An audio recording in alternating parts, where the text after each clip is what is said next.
what do you do when you have team members who don't want to learn or adopt or work with Data Vault? Michael, why don't you start off on that one? Okay.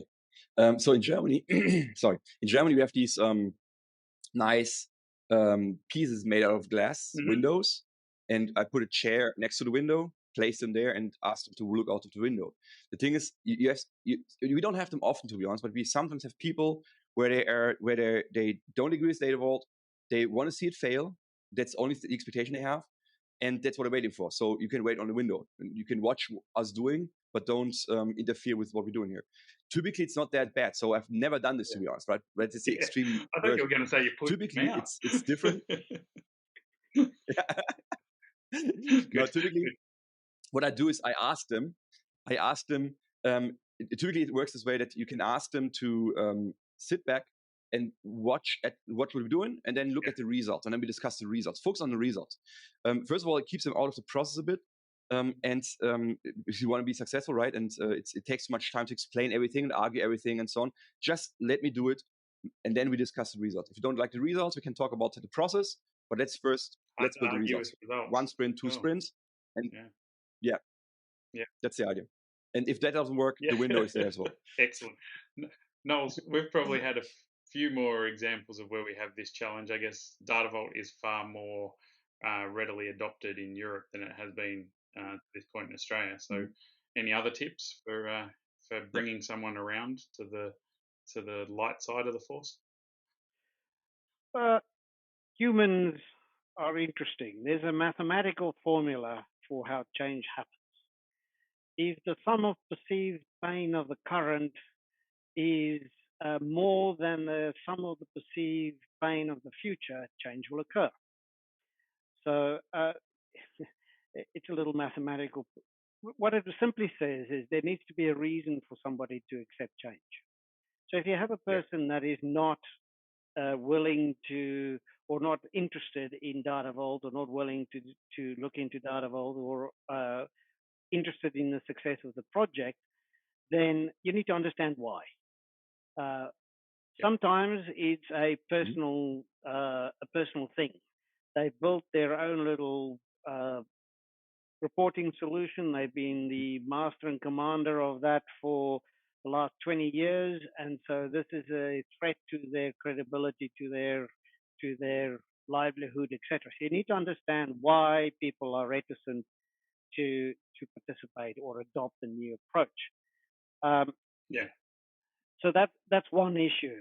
Now, hopefully there's something of they don't know, so it's just an education process, or they don't want to because there's some sort of political issue, because if they adopt something new, they have to admit that they were wrong, or they perceive that to be the process, or they simply go, no. There's a factor of irrational resistance to change. That has occurred. Yeah. And so you need to understand that. Yeah, I was just going to say, we've seen multiple times that those that are resistant, once they do change their mind, they're the biggest advocates. Once it clicks in their head, they become the biggest supporters, and they go around the business explaining why it's going to be a benefit. So it's lovely when we see that happen, because you kind of almost see the penny drop, and and so I think it's it's a challenge accepted kind of scenario when we meet someone like that. Is how do we help convince you? How do we show you? As you said, Michael, sit them down and let them watch, and then it's hard to argue with positive results. So, all right, we have one final question for you today, guys. Okay, so how do you manage a Data Vault model as it gets bigger? So, assuming you have multiple modelers contributing, how do you actually manage that and merge, different parts of the model that different modelers are working on together? How does that actually happen? Nols, why don't you start with that one? Good tools always help when you start managing larger and larger models. And so that helps. Governance is another fundamental thing that you need to have in place. And it doesn't have to be heavy-handed, but understanding that you're all delivering to the same target, to the same platform, etc. A level of governance and coordination is required, because sometimes the organization doesn't talk to each other. So you may find duplicate work, you may find divergent work, and so governance is a critical success factor for those managing the change impacts. And then it does become essentially a tool conversation about, all right, these models are becoming unwieldy, or the performance or so on becomes a little bit harder to do. But then again, there are if there's a technical problem, there's usually a technical solution to it, fairly easily and readily available. The governance is probably the little harder aspect of that process to keep in mind. Any thoughts for us, Michael? Yeah, so 2 comments on that one again. The first thing is that people ask us often what kind of tools we're using for modeling the raw data vault, and I always tell them none. Because for the raw data vault, the raw data was really generated using metadata. So it's really about tables where you set up your metadata essentially. That's number one. And then for the information marts, I like to model. So I use take any data modeling tool of your choice, doesn't matter really. And that will be model the star schemas with the business together. They understand in a graphical way how the facts look like, the dimensions look like.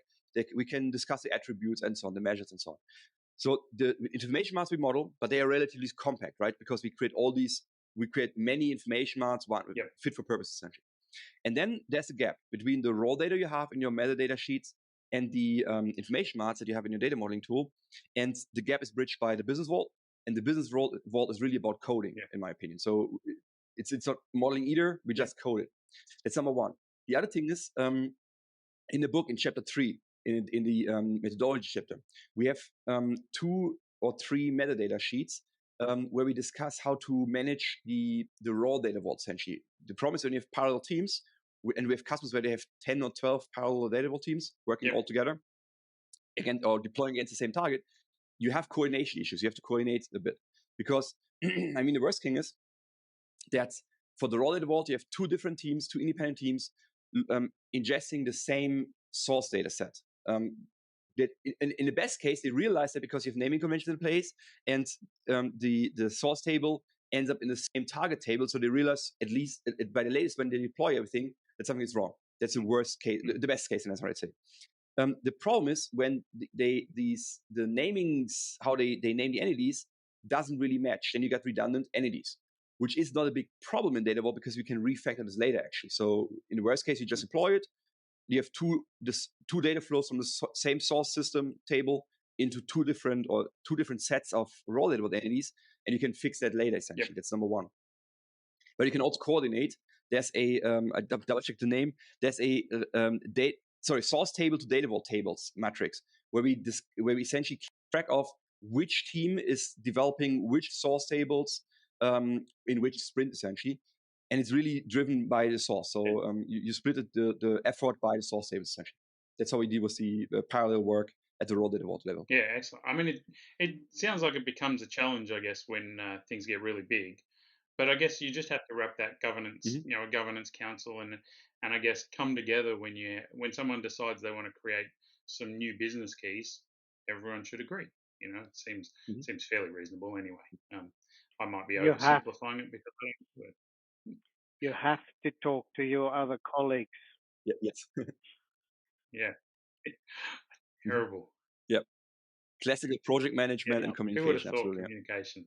As you said right at the start, we're dealing with technical teams. Often they just want to build a technical solution, and the answer is actually talk to each other. But that's why I always tell you have to communicate with the team members, but you can use Teams or Zoom or whatever you choose, right? So it's all good. You don't have to talk to them indirectly. Yeah, that's all right. Yeah, but communicate. They can use ICQ or something really old. Yeah, ICQ. Yeah. Excellent.